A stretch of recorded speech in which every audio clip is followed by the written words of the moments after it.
The spaceport of Nereth Prime never slept. Ships arrived and left every minute. Lights from different worlds mixed in the dark metal sky.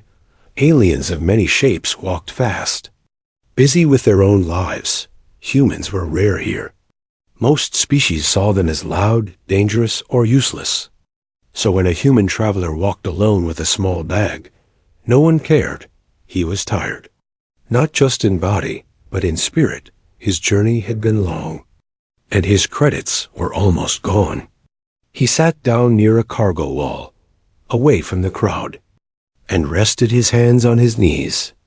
Not far from him, hidden behind stacked containers, something small was watching. She was an alien child, thin, dirty, and shaking. Her skin had soft glowing marks that faded when she was scared. She had no parents, no protector, and no home. She was an orphan. For days, she had hidden in the spaceport.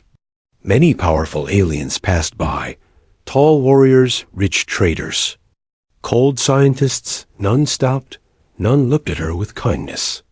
Fear lived inside her now. Loud sounds made her flinch. Bright lights hurt her eyes. Her heart only knew danger. Then she saw the human. He did not shine. He did not wear armor. He did not walk with pride. He simply sat there, quiet and still. The child watched closely. Her species could feel emotions without words.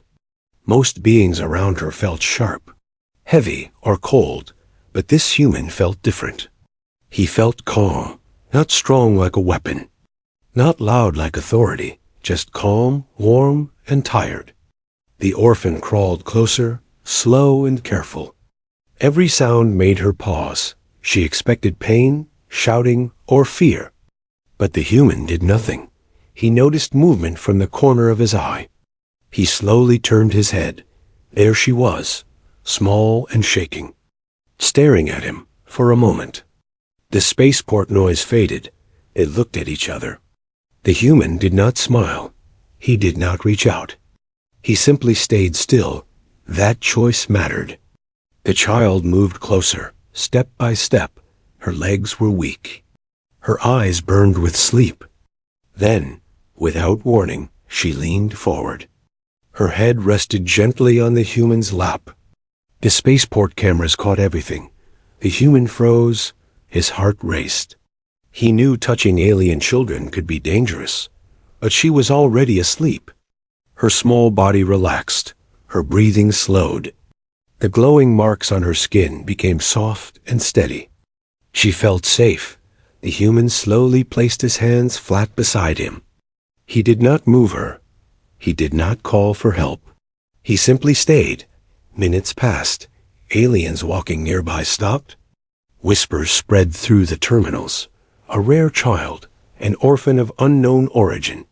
Sleeping on a human, security drones turned their lenses. Artificial eyes focused on the strange scene. "This is impossible," one alien guard whispered.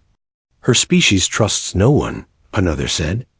The human felt eyes on him, but he did not move. He remembered being alone as a child. He remembered fear.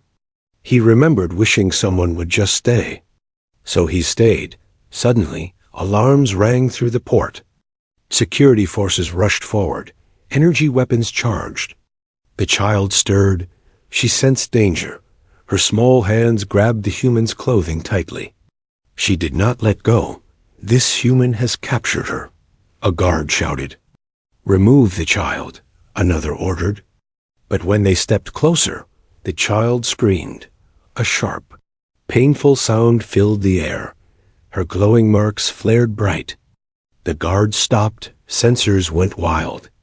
Energy readings spiked. The orphan was not normal. "She is reacting," a scientist said, shocked. "She only reacts like this when threatened." The human finally spoke. His voice was calm, low, and steady. "I did not hurt her," he said. "She came to me." No one believed him. Humans were not trusted, not here. Yet the child pressed her face deeper into his lap. Her glow softened again. Her breathing slowed. The data did not lie. Security forces hesitated. The command center demanded answers. The council was alerted. Across the station, a single question spread. Why did an alien orphan choose a human? The human looked down at the child. He felt fear now, but he also felt responsibility. Whatever happened next, he knew one thing. He would not leave her. As the council ships arrived and judgment moved closer, the universe had already noticed something important. A small alien had made a choice, and that choice was about to change everything. The alarms echoed through the spaceport. Red lights flashed across metal walls. Security drones hovered closer, their weapons ready. The human traveler stayed seated. The alien child still slept on his lap. Her small hands held his jacket tightly. As if letting go meant losing everything, alien guards formed a wide circle. Some were tall and armored, others were thin, glowing with energy shields. "Step away from the child," a guard ordered. His voice was sharp and cold. The human did not move. If he stood up suddenly, she might wake in fear, so he spoke slowly. "She came to me," he said. "I did not touch her first." The guards did not trust him. Humans were known for survival by force, not patience, not care. A scanning beam passed over the human and the child. Data streamed across floating screens. No signs of harm, a medic drone reported. No stress chemicals from the child. That confused them. Most orphaned aliens showed fear around strangers, especially humans, yet this one slept peacefully. The child stirred as guards stepped closer. Her glow brightened. Her breath became fast. She felt danger. The human noticed it immediately. He lowered his voice, calm and steady. "It's okay," he whispered. "I'm here." The words were simple. But the child relaxed again. The glow faded. Several aliens exchanged nervous looks. "That reaction is rare," a scientist said. "She is emotionally linked to him." The guards pulled back slightly. "This human must be taken for questioning," an officer announced. The child as well. Hover restraints moved into place. But the moment they tried to lift the child away, she screamed. The sound was painful, sharp enough to make hardened warriors flinch. Energy readings spiked again. "She is panicking," the scientist shouted. "If we separate them, she could harm herself." The command unit froze. No one expected this outcome. Reluctantly, the guards allowed the human to stand slowly. The child clung to him. Wrapping her arms around his neck, he held her carefully. Not tight, not loose, just enough. They escorted him through long silver halls. Eyes followed from every corner. Whispers spread. A human bonded with a rare orphan. Impossible. Dangerous. They entered a holding chamber. Transparent walls, soft lighting. The human sat on the floor. The child curled against his chest and fell asleep again. Hours passed. Officials argued outside. Some demanded immediate separation. Others warned of consequences. Finally, the Galactic Child Council arrived. Ancient beings, old beyond records. Their eyes carried centuries of judgment. They studied the human closely. "You are weak," one council member said. "You carry no power." The human looked up. "Tired but honest. I never said I was strong," he replied. "I just didn't walk away." That answer unsettled them.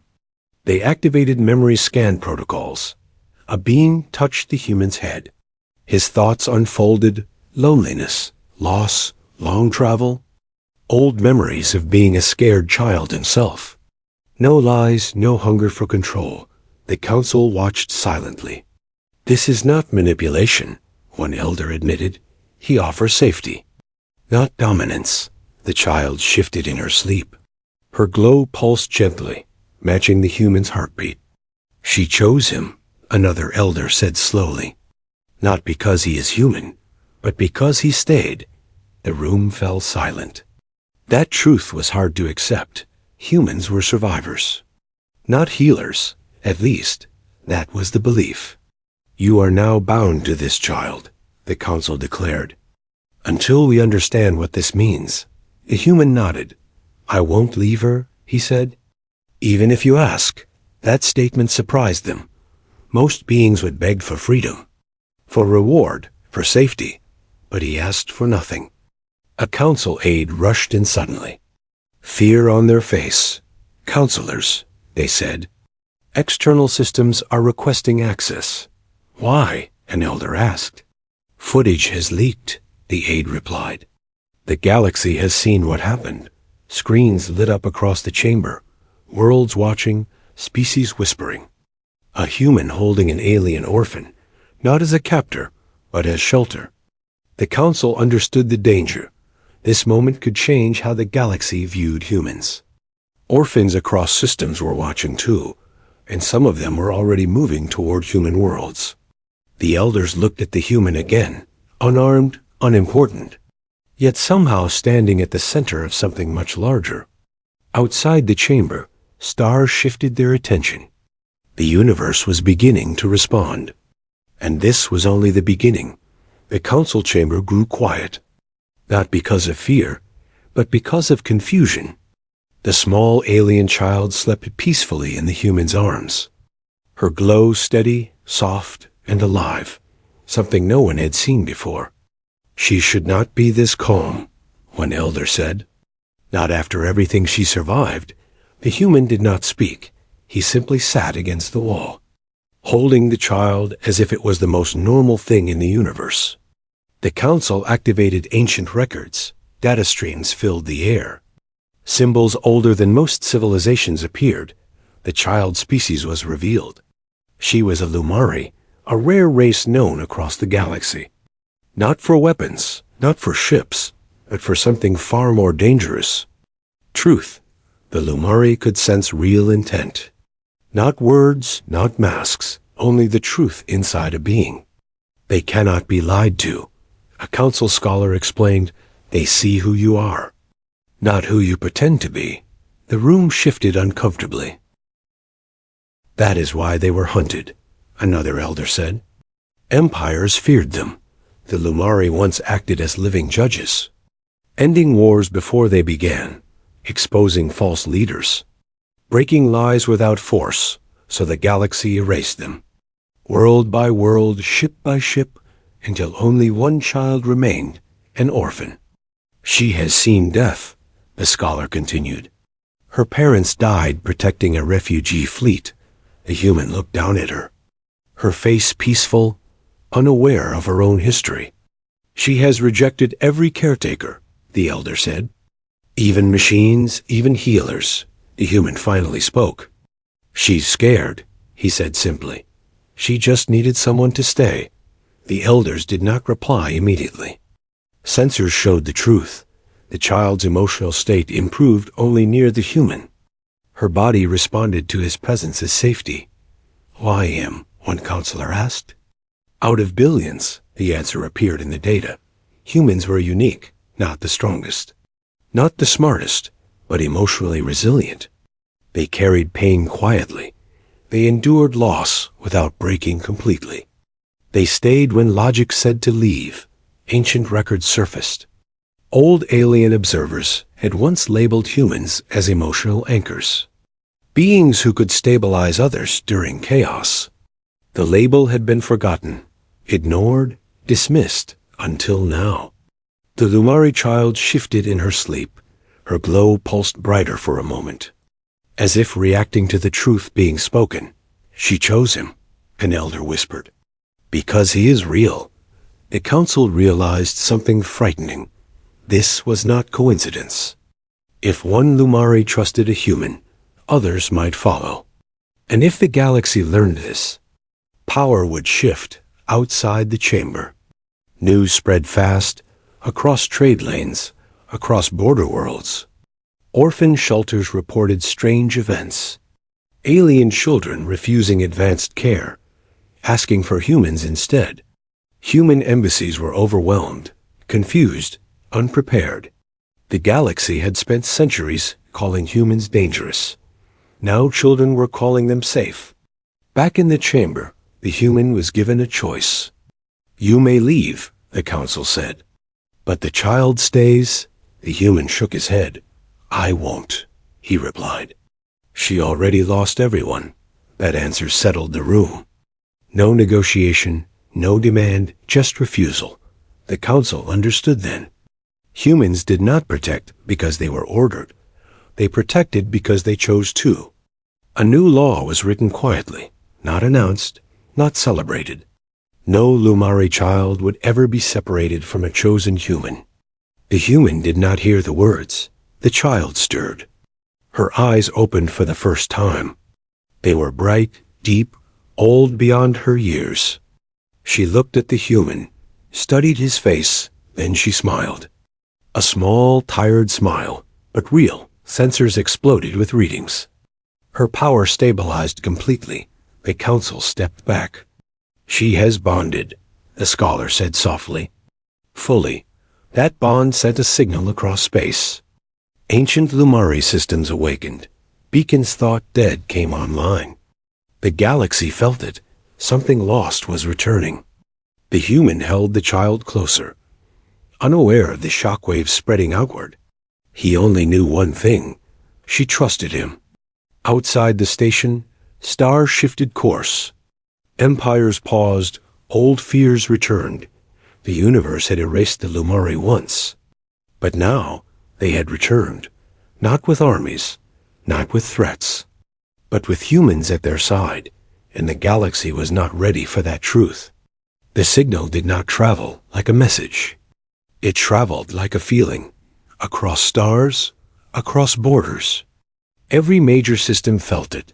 Ancient Lumari beacons. Silent for centuries, awakened, old stations powered on by themselves. Hidden archives unlocked, the galaxy panicked. Trade councils called emergency meetings. Military fleets went on alert. Media networks replayed the same image again and again. A human sitting on the floor, holding a small alien child, not as a guard, not as a ruler, but as shelter. Opinions split instantly. Humans are manipulating them, some leaders claimed. This is emotional warfare, others warned. But the data refused to agree. Every scan showed the same result. The Lumari child's power stabilized only near the human. Her stress vanished only when he stayed close. On distant worlds, something unexpected happened. Alien orphan shelters reported changes. Children stopped responding to machines, stopped trusting authority. They asked a single question. Is there a human? Human colonies were confused.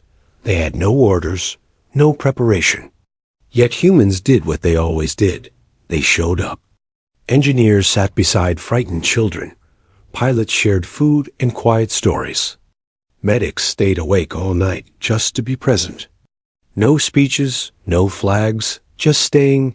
Ratings across the galaxy changed. Public trust shifted.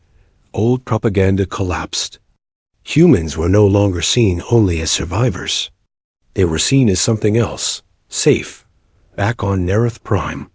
The council watched in silence. They had feared war. Instead, they saw calm spreading.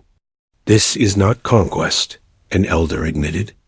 "This is influence." The human traveler was summoned again. This time without guards, without weapons. "You have changed public balance," the council said. "Entire systems are reacting." The human looked down at the child. She was awake now, holding his finger. Her glow gentle and bright. "I didn't plan anything," he said. "I just stayed."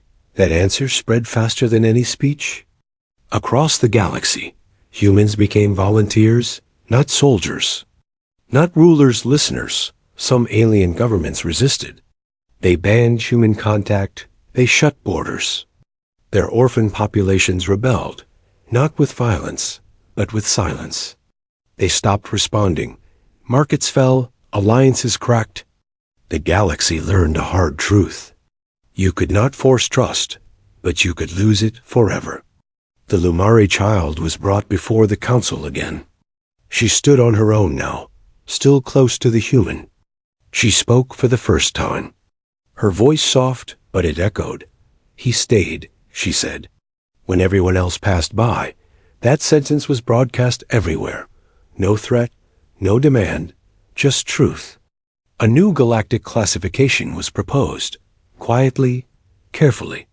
Humans were labeled essential emotional species, not dominant, not superior, essential. Protected travel routes opened, human ships received safe passage, not by force, but by agreement. Some empires resisted, others adapted, but none could ignore the change. The human traveler was offered a role, a title, a place in history. He refused all of it. "I'm not leaving her," he said. "She still needs me." The council finally understood. This was not about one child or one human. This was about what the galaxy had forgotten. Strength was not always loud. Power was not always sharp. Sometimes it was quiet, patient, and willing to stay. As stars realigned and old systems rewrote their laws, one thing became clear: the galaxy was changing its view of humanity. Not because humans demanded respect, but because they gave comfort. And the universe was still watching. Years passed after the day the galaxy changed its mind about humans. The change was slow, but it never stopped. Human ships traveled freely now, not because they were feared, but because they were trusted. Across many worlds, humans worked quietly. They did not rule planets. They did not command armies. They sat beside the broken. They listened to the afraid. They stayed when others left. The small Lumari orphan grew older, stronger, calmer. Her glow no longer flickered with fear. It shone steady, clear.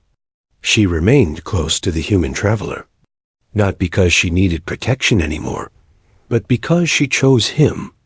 The galaxy learned that Lumari power grew strongest near emotional truth, and humans carried that truth naturally. Not perfectly, but honestly, conflicts began to change. When talks failed, humans were invited, not as judges, but as anchors. They did not shout. They did not threaten. They reminded others what loss felt like, what fear sounded like, what hope looked like. Wars ended early, not because of strength, but because no one wanted to fight in front of humans who had seen too much pain already. The council released a final report. One sentence stood above all others. Humanity was never weak. We simply misunderstood their strength. The Lumari girl stood before the council one last time. Now taller, confident, she spoke clearly. "My people were erased because they revealed truth," she said. "Humans were ignored because they carried it quietly. No one argued. Statues were built across several systems, not of warriors, not of rulers, but of simple moments. A human sitting, an alien child resting safely beside them. The human traveler refused recognition, refused reward, refused history books. He chose a small home near a quiet star. The Lumari girl chose to stay with him, not as a burden, not as a symbol, as family. On distant worlds, alien children grew up hearing a different story now. Not one of fear, but of comfort. They learned that strength did not always arrive loudly. Sometimes it arrived tired, with empty hands, but it stayed. The galaxy no longer asked why Lumari chose humans. The answer was clear. Humans did not see aliens as tools, or threats, or opportunities. They saw them as someone who might need a place to rest, and that was enough. Long after empires shifted and borders changed, the story remained. A small alien orphan once chose a human for comfort, and the universe paid attention, not because humans were the strongest species, but because when it mattered most, they stayed